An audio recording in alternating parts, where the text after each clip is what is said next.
Yes, Keith. Back on Libya, given, that the United States is obviously the foremost military power within NATO, can you explain why it is that we are taking a backseat to the European powers? Would the operation move more quickly if we were in charge? Well, we've been through this numerous times a long time ago. The fact is the President made clear that this was an important mission, and one of the reasons why it was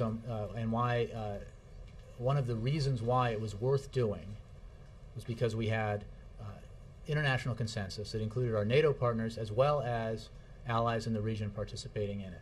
And I think the fact that we have a broad international coalition and we have other countries through NATO taking the lead is a good thing and a positive thing in terms of our shared responsibility for dealing with issues like this around the world.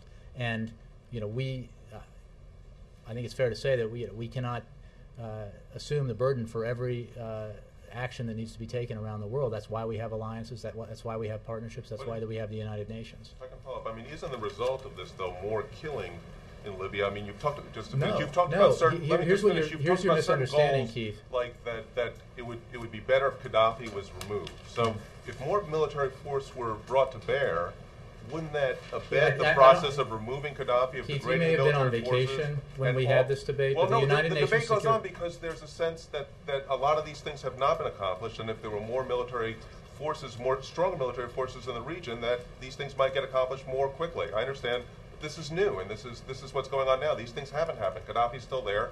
His forces are still able to fight. Tell me when you're ready for me to answer. We are trying to. Well, you interrupted me before, but we're trying to degrade these forces, and that hasn't happened quickly enough. As you know, the United Nations Security Council Resolution 1973 does not allow for a call for regime change by force. The coalition that is built around that resolution is built around the call for protection of civilians, enforcement of a no-fly zone, and enforcement of an arms embargo. There is not an international coalition for military force to force regime change. That is a fact.